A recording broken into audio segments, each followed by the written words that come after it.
Well, Nathan, welcome to the program. It's great to chat with you. You know, when I was with you, where were we? Huntsville, Alabama. Huntsville, that's right. At the True Charity Conference, we talked very briefly about this problem of measuring effectiveness. Here at MinistryWatch, we focus a lot on measuring efficiency, which is if you give somebody a dollar, how much of that dollar goes to ministry and how much of it goes to fundraising or something else. But even if 100% of that dollar went to ministry, you've still got another really big problem, and that is measuring the effectiveness of the ministry. You've been studying this problem for a while. In some ways, you might say it's kind of the holy grail of ministry, right? I mean, it's because in ministry we're not making widgets or billing time to a client, which is you can measure how productive you are, but it's kind of hard to measure life change. How do you guys think about this problem? Well, one of the thoughts that I start with is just that there is a stakeholder gap in ministry work, right? So in the business world, which you've kind of made some allusions to already, you have two basic stakeholders. You have the businesses, you have the customers. So the businesses provide the customers what they need. The customers let them know whether they got it right by buying or not buying the product.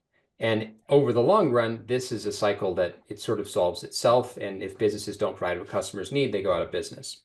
But in the nonprofit space, you have at least three stakeholders. So you have the nonprofits providing the services, you have the clients being served, but they're usually not the ones paying for it. So you also have the funders, the donors. That's the third stakeholder.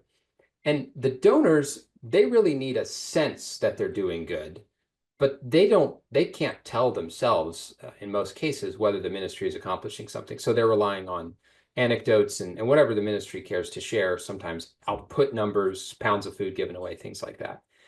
And then, of course, the client served, a lot of times there's not great feedback there either, especially if you have a model that is just giving things out or interacting with people in a very transient kind of way.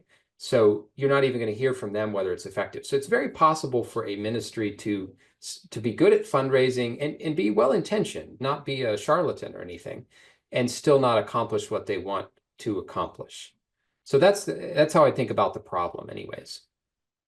Well, that's an interesting way of thinking about it because one of the problems that I've seen is how do you know what to measure? So, for example, I might be in ministry and I can tell my donors that we held a Thanksgiving lunch and we fed 500 people during that. I mean, that's a number. And I've seen ministries fundraise around that. For $1.23, you can, or $2.67, you can provide a meal for someone on Thanksgiving. Well, that sounds highly specific and highly quantitative, but it never really addresses the question of whether we should be feeding people on Thanksgiving in the first place, whether feeding even tens of thousands of meals a year is actually doing any good for the people that are receiving those meals. So how do you figure out what it is that you're supposed to measure? Well, so it really starts with ministries asking what they want to see in the long run in the lives of people they serve. And that's an obvious question in one way, but in another way, it's an important question that's not an urgent one, because people aren't knocking on your door asking for where they want to be 20 years from now. They're knocking on your door saying, I need my electric bill paid. This in the context of poverty alleviation. There are other ministry contexts as well, but that's our focus here at True Charity.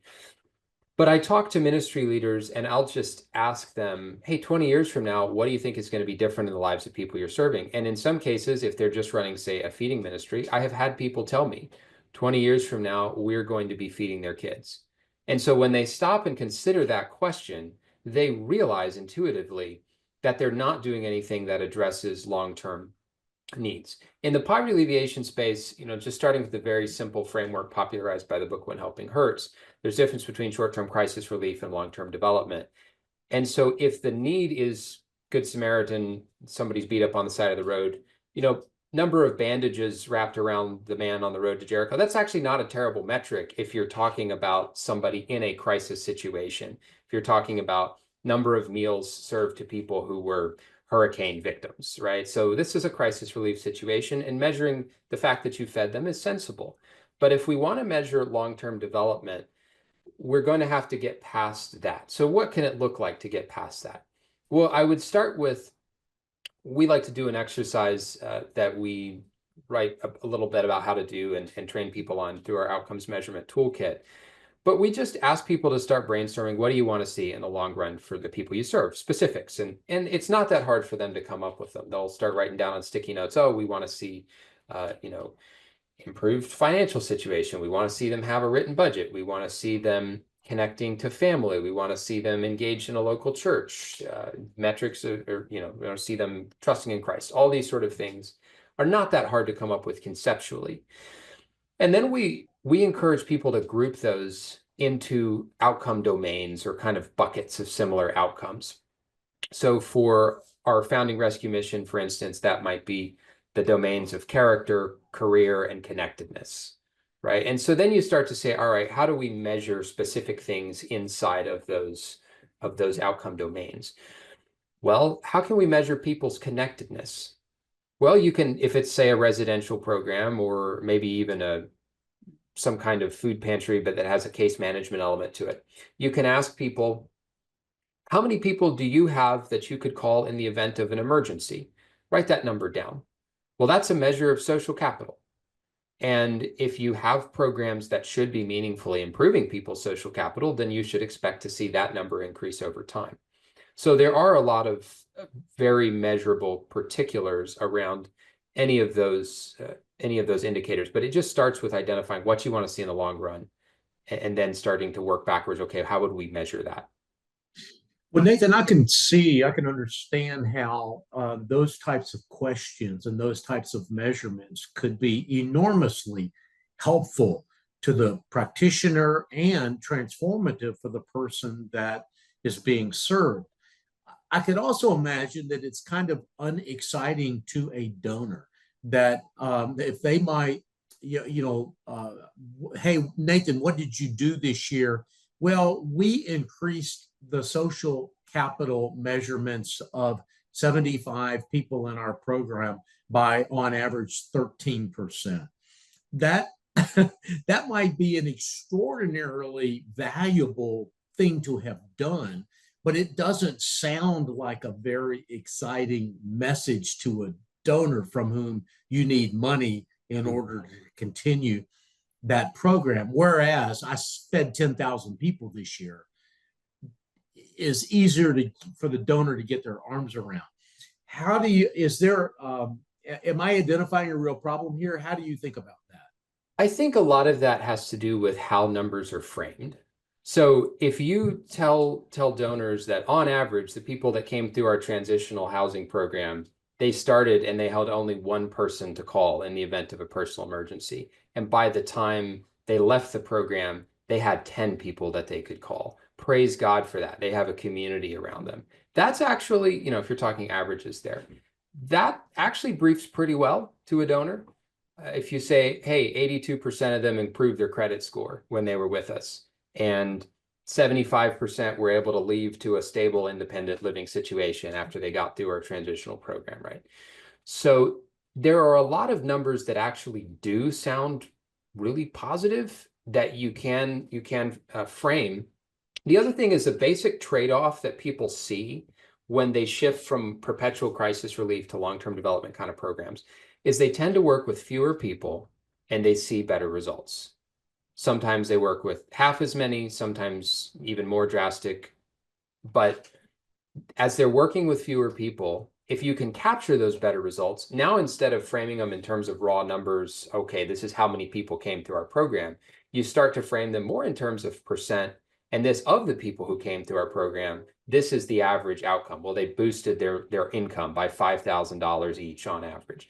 And those numbers actually, they sound big, and they're representative of reality, but they're showing a deeper impact in the lives of fewer people.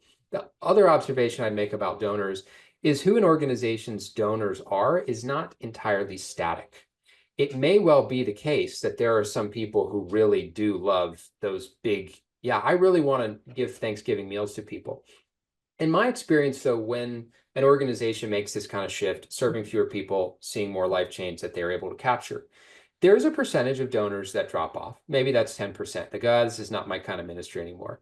But most of them are actually excited about the change, especially if they've been donating for a long time, because they intuit there needs to be some long-term change. And there's also a contingent of donors who weren't giving in the first place, or maybe they were on the newsletter, but they didn't feel like this was worth their ministry in dollars that they're stewarding.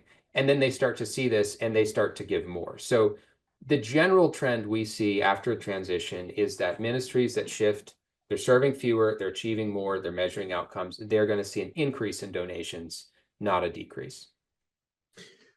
Nathan, a lot of the folks who listen to this podcast are ministry leaders, and I'm sure they will be encouraged by what you just said, that measuring outcomes often leads to an increase in donations to those ministries. But we have another significant, and maybe even a more significant, readership and listenership at MinistryWatch, who are the donors themselves. They are the people who are funding Christian ministries. In fact, our mission here at MinistryWatch is to help Christian donors be more faithful in their stewardship, the stewardship of the resources God has entrusted to them. What would be your word for them if they're, in their local town and they are trying to evaluate, where they want their giving dollars to go to have the biggest impact on individual lives and in the community? There might be a food pantry, there might be a thrift store, there might be an addiction recovery program. All of these if you're a city of almost any size at all, you've got all the programs that I've just mentioned and many, many more. As a donor, what question should I be asking before I give? So a few questions that we actually made a little giving guide for donors at True Charity, and I'll walk you through the questions that we have, 6 questions to consider. The first is, what does success look like for the people being served? So you can some of the stuff you can find out from looking at the website. Some of it you might need to talk to somebody. But understanding what their story of change is, what they want to see in the long run, can they articulate what they want to see in the long run? That's the place to start. And so we want to see people who have a holistic perspective that really imagine long-term change, right? The second question is the organization asking people closer to the problem to do their part, right? So we should be challenging the people we serve to take care of themselves to the degree that they can, to take care of their families to the degree that they can. There are great models for that, where there's a little bit of buy-in, they pay some money, they do some work, they take care of somebody else, they pay it forward. Anything to help them be a part of their own solution, which is ultimately necessary in any developmental program. You cannot do development to someone. That's not how it works. The third question I would be interested in is, how are relationships prioritized in this organization? Again, I'm thinking in the poverty alleviation context. We know that poverty is largely a result of broken relationships, may not be a matter of somebody's choosing, but they don't have the social capital, they don't have the strength of family ties, whatever it is. So how are those being built? The natural ties being strengthened and new ties being bridged to people in the community. The fourth one is, our programs designed to help clients not need the organization in the future? You should be able to ask them, 20 years from now, what are you seeing that's different in the lives of people you serve? Acknowledging some cases are really tough. If you're working with chronically homeless, your success rates are not going to be as high as if you're working with, bright young kids from inner cities who are trying to get into college, right? So demographics are going to matter, but we want to see the programs designed for that. And then just asking about measuring outcomes. That's the fifth question. What are you measuring that shows a meaningful change? What are you trying to measure? And how are you partnering with others in the community? Because when you're doing developmental work, well, you can't do it all in-house. And so you're going to have to build relationships. Somebody's going to teach the finance class. Somebody's going to do the work readiness class. Somebody's helping with the transportation piece. So good ministries are going to be partnering well. And at the end of all that, the fact is that nonprofit leaders, in most cases, they're doing the best they know how.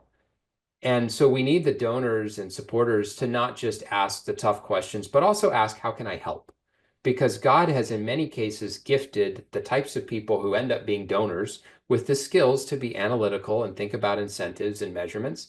And they use those skills to great effect in business and can glorify God in that. But they can also volunteer those skills back to help ministry leaders who may be more heart-led to think about these same things. So if you sense an openness from a nonprofit to doing this stuff well, how can you equip them and not just kind of judge from the sidelines that they're not doing it well enough? Yeah.